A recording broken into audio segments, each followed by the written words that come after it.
So, hello, folks. This is our Sunday Sangha for the UK. This is Sunday morning in the UK and Europe. Here it's about 4 in the afternoon in Thailand.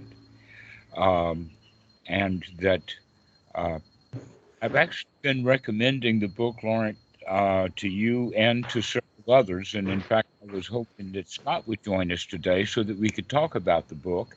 And Scott's not here, but you bring it up anyway. That's serendipity.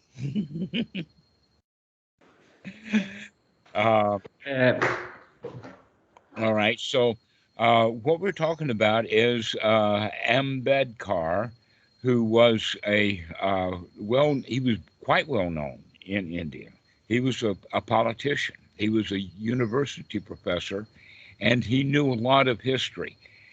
That in fact, it's amazing how much history he knows, right down to the brother-in-law's name of whoever it was that met the Buddha that day. It's that kind of detailed history that he has.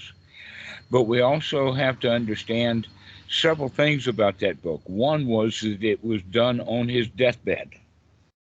That there was this book that we're talking about was the last thing on his list, and he was frantic to get it finished. And it's a big, thick book. Um, it's actually worth reading, but we also have to know that there is a lot of magical thinking in it because it's actually intended for the Indians of today, just like, um, let us say, it was the Dinga Nikaya who was written specifically for the Brahmins of the day to entice them into Buddhism. And so there's that enticing quality. It's almost like a movie that's what they call based on a true story.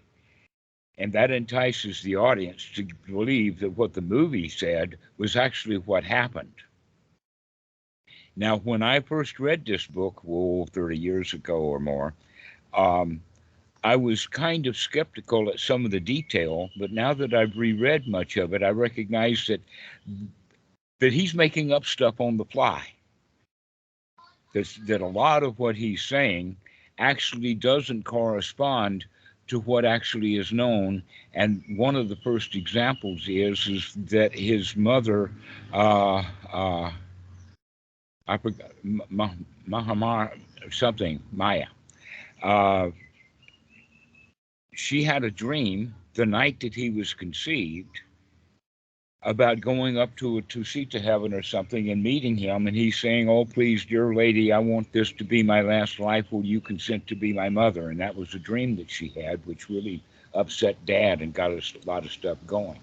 But in all the other traditional literature, she was gotten by a white elephant. You know the story about the white elephant, sure you have. That's one of the things that's made it into. But Ambedkar, he didn't say anything about that story. Now, one of the things that we also can see is that um, while being quite a scholar and understanding a lot of the history of what happened back in the time of the Buddha, he also has a huge smattering of Buddhism by Indian standards built in, or there's a lot of Mahayana built into it also, and that was the education that he had.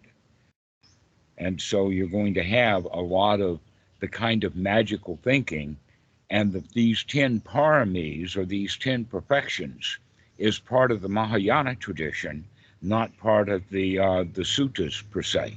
That this is something that came later. And the 10 paramis, I'm sure, would be gratitude and sati and all the stuff that we're already doing. Upeka, those are the items that you would put on the list of the 10 things that need to be done. Okay. And let's talk about it a little bit later after I put it into a different kind of context. But in fact, if you want, you can read that list of paramis to me. I claim ignorance, but you know, if I were going to make up the list, I know what I'd put on it. Do you have that list in front of you, Laurent? Yes, I do. All I right. can, if you want. Let it roll. Okay. I hope you understand me well. All right. It's gonna take a while, but well, the first one is he acquires mudita, so joy. Mudita. Yeah, Is that it? Mudita? mudita. Yeah, mudita. Yes, this one. Mudita. Okay. Yes, that would be on, if I sat down and thought about it, I talk about that often. The friendliness that you want to give others rather than a hard time, which is what we're taught to do in our culture. So mudita, yeah, sure. Let's put that at the top of the list. Something worthy of doing. What's the second one? So the second one is vimala. Pardon? It's called vimala, purity. So it means like then it keeps on saying like once you cleaned up everything from lust and desire, then you can give other people some joy, and you don't impact negatively the one you meet. So it looks like a result from mudita. Yeah. Okay. All right. I don't know that particular word. Let's go on. The third one is prabhakari, brightness. You've got a microphone in your mic. I mean, a motorbike in your mic. Probably. The third one is prabhakari. So Kama. Prabhakari. Prabhakari. Okay, what does that mean? But it means brightness. Brightness. Okay. Yeah, Well, brightness. there's the gladdening of the mind. There's the joy. Okay.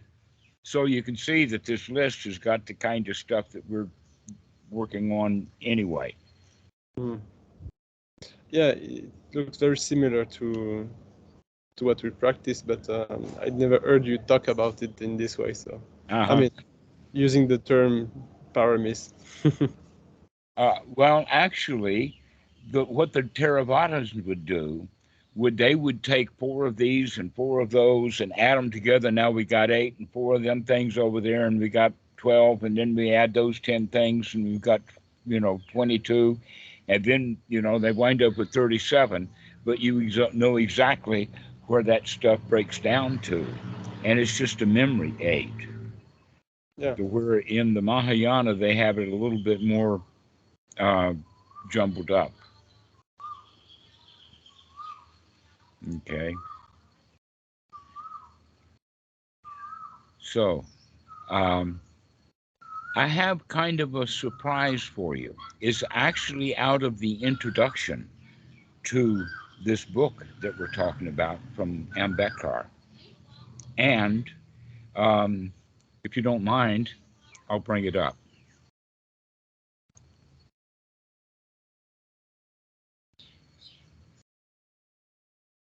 Okay.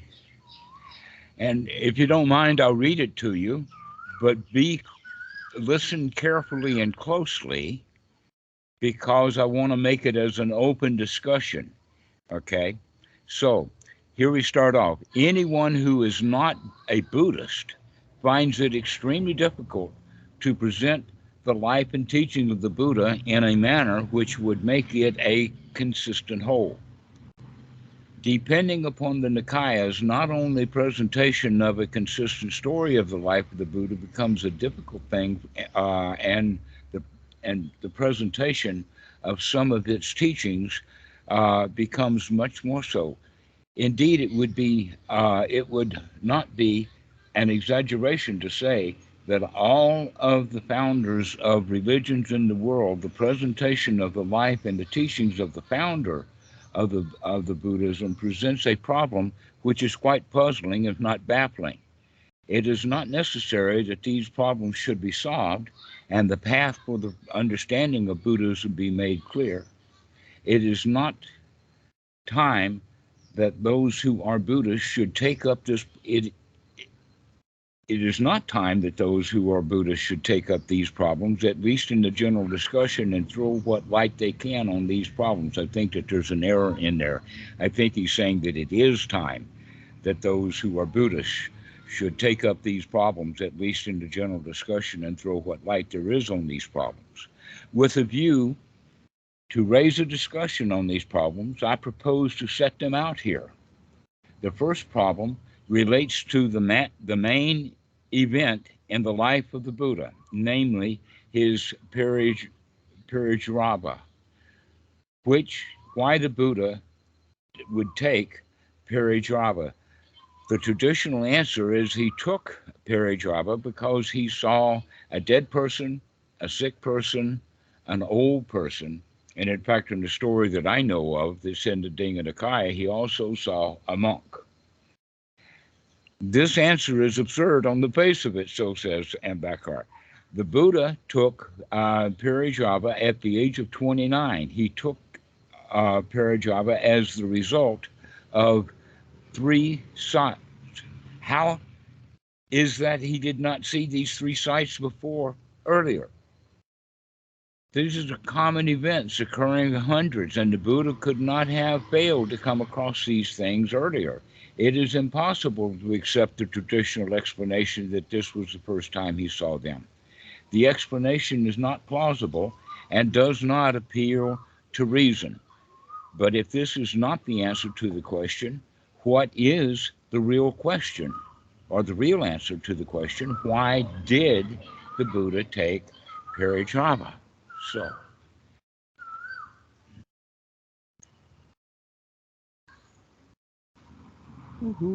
how do I get you back up?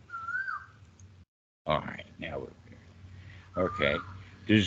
First off, what they mean by Parijrava is that he's a wanderer. He becomes a monk, a mendicant, a rishi, a forest dweller, a guy who hangs outside of society. Okay. So that's the question. Why did he do that? Anybody got any answers? Anybody even understand the question? Veda, give me a shot. What do you think?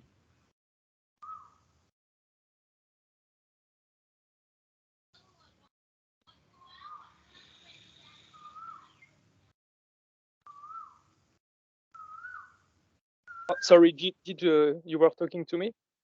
Okay, yes, Martin, you go for it.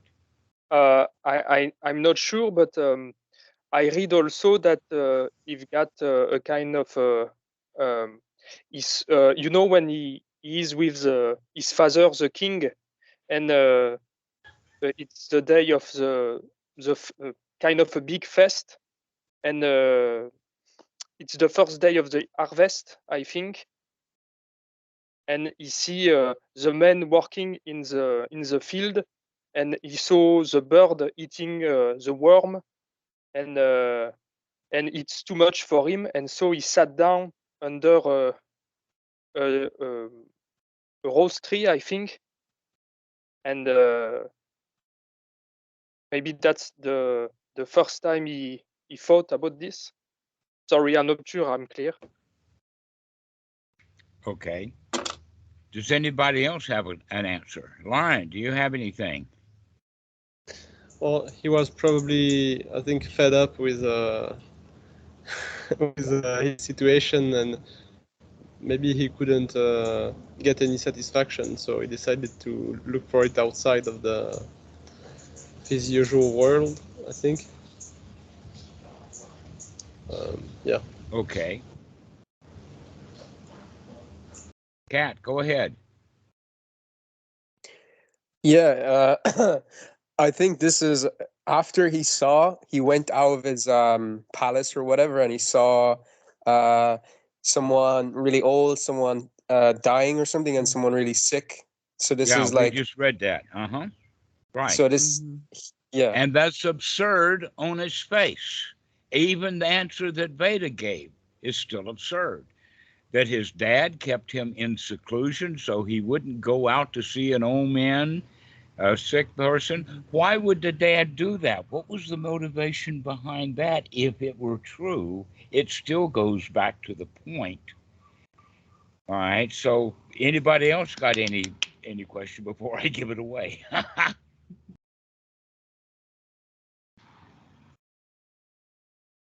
Patrick, do you have a clue? All right. So, let us use the strange word that it was his destiny. It was set up at the time that he was born. And in fact, it had to do basically with the dreams that mommy was having when she was pregnant.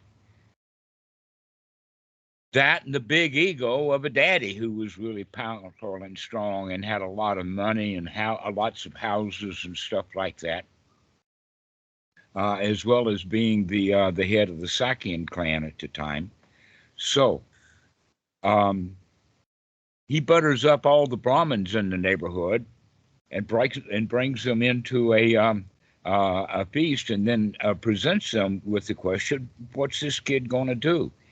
And basically, it was all of them were saying um, that he's going to be a wheel turning monarch. He's going to take over that crowd eventually. You know, he's going to go into battle and win some battle or something like that.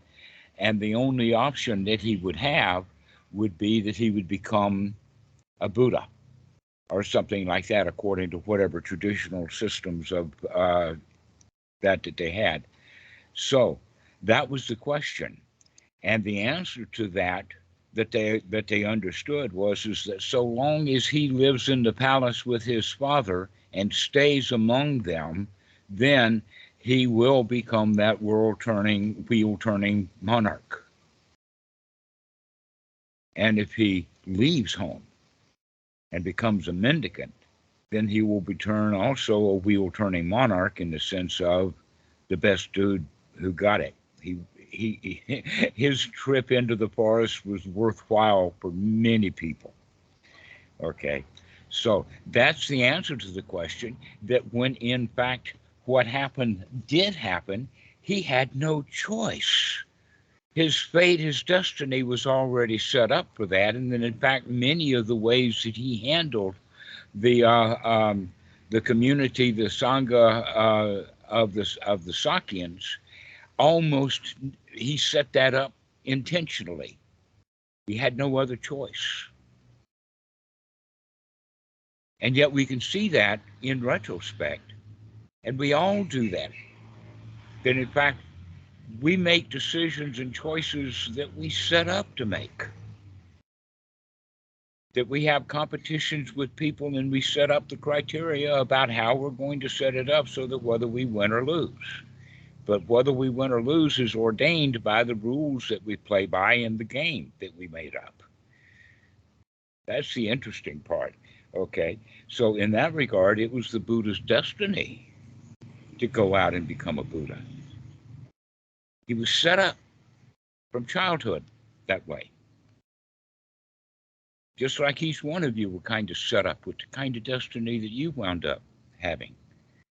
The question is, did you rebel against that destiny or did you give in to it? Okay. Does anybody have any comment on that? I mean, that now that you hear the answer, you can say, da-da, what else could it be? That it was not. That in fact, the last thing to say is that there is actually a story in the suttas, in the Digha Nikaya, a whole sutta, where the Buddha is telling Ananda about this prince who did go out and see an old man, a sick man, a dead man, and a monk. There's a sutta about it. And in the sutta, the Buddha is telling Ananda that, in fact, this is me and you way back when. To establish what, so the Buddha, in fact, would allow people to believe what they wanted to believe in order to make a big point of it. And so there's a position where the Buddha is in this sutta. But by the way, the other part of that is that this is in the Dingha Nikaya that has the same job to do of convincing the Brahmins. And so you got to kind of sweeten the pot. You got to do some pacing before we do the leading. And so that's the reason that the sutras are written the way that they are, is to entice people out of their ignorance into reality. So, does anybody have any comments? Shall we go on?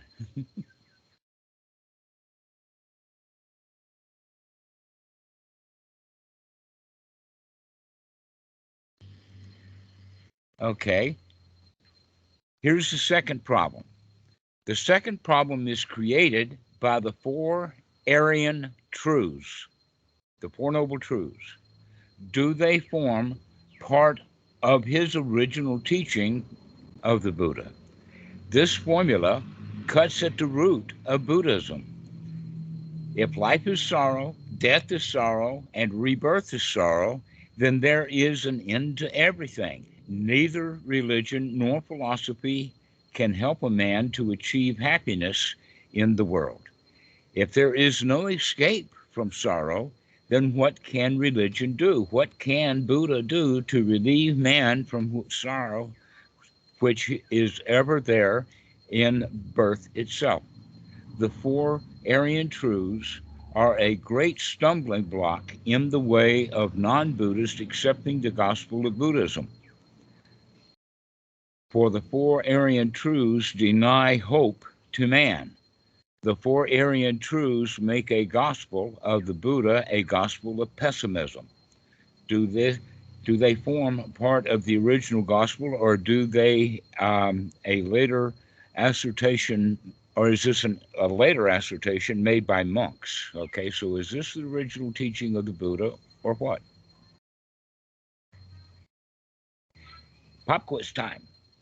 Who's got the answer to this one?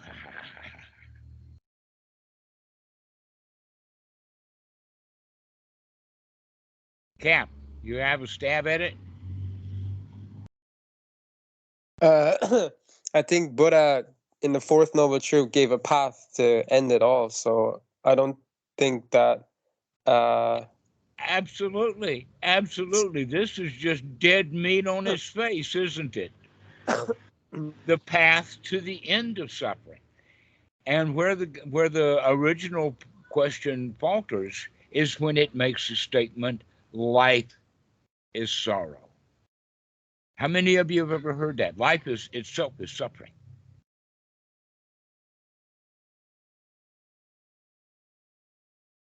I guess raise your hand if you've heard that life itself is suffering. Veda says he's even got evidence that is true. But sure, you've got evidence that it's true, but we've got evidence that it's not true. Okay? The penalty flag goes out on the field, and half the people don't like it, and half the people cheer. Their choice. That's the whole point of it, is suffering, dukkha, is optional. It is not life itself. Now, just because you don't like your life, that's up to you.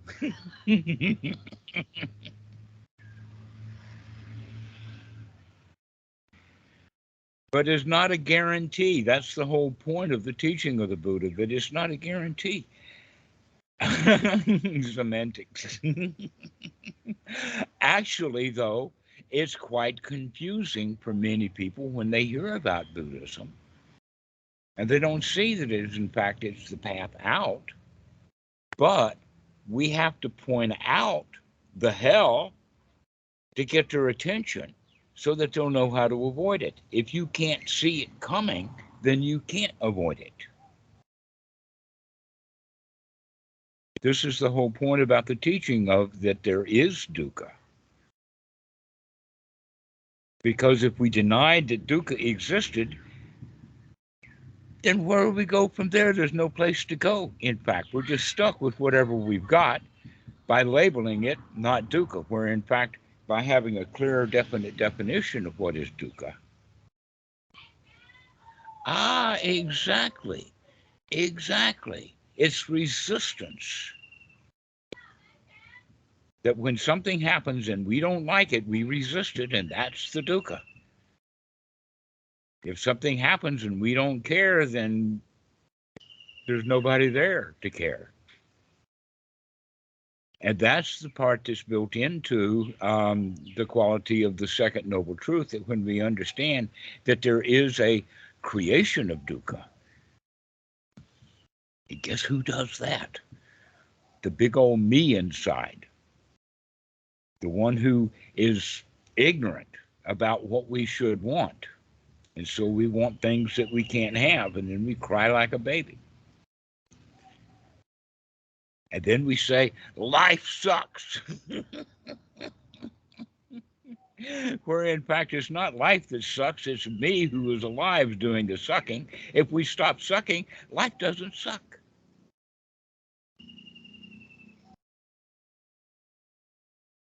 So, no more comments, huh? The Four Noble Truths actually does have an answer, and it's only a very ignorant kind of interpretation that would ever get anybody into thinking that Buddhism is in fact flawed because of the actual first teaching. So maybe the next thing that we can say is that in fact there's actually a sutta by the name of the Dhammacakkappavattana Sutta that has historically been known to be the turning of the wheel, and that it was the first sermon that he gave, and that's where he introduced the Four Noble Truths. So you can basically say that the Four Noble Truths, especially the second Noble Truth, digs down into the cause of suffering, which is paticca samuppada, to recognize that in fact we are doing it ourselves, that it's not part of existence itself. It's a kind of a wind-up toy that gets hung up halfway through its song. And you can't say that the wind-up toy is bad toy. You can just say that if we tinker it here and there, we can get the thing to play its song. And so that's a better way of looking at it, that it's not inherently bad. That that's in fact the message of Christianity, that you're broken, that you can't fix yourself. Who are you to be good? Only God is good. All like sheep, we've gone astray, each one into his own way, you know? And if you don't have a plastic Jesus on the dashboard of your truck, you're going to run that truck into a tree. That's the message. Which is not the same message as the Four Noble Truths. So let's do the next one.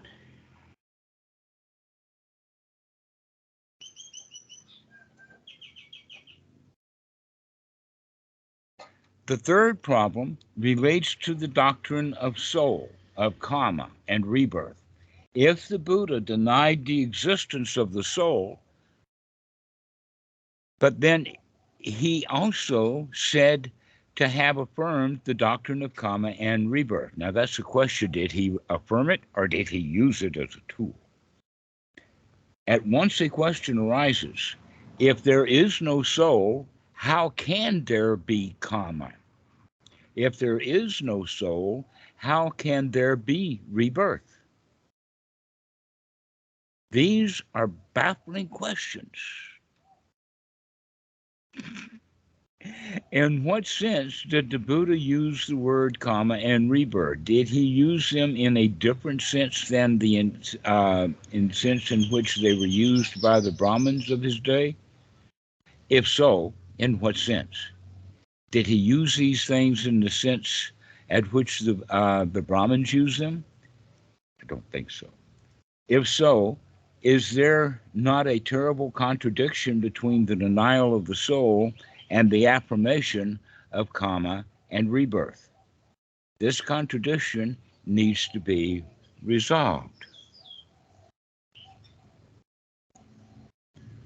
Anybody got any comments? Does that need to be resolved?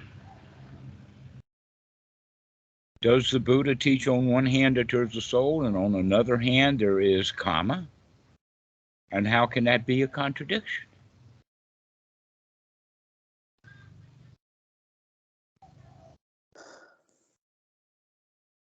Go ahead. Well, he teaches that there is no permanent soul, but I mean, Exactly so. That in fact, the question really here has to do with how long does karma last, whatever that is. yeah, Okay. That in fact, the actual original teaching was a good action will give a good result, and a bad action will give a bad result. Now, that was the original teaching. But every kid knows that that's not true. Half the time they can get away with it. And so the righteous among us, the ones who are willing to make up stories and tell any kind of lie to get their way, will say good action gives good results and bad action gives bad results no matter what. No matter how long it takes, we're coming after you. Okay, so that's the added addition.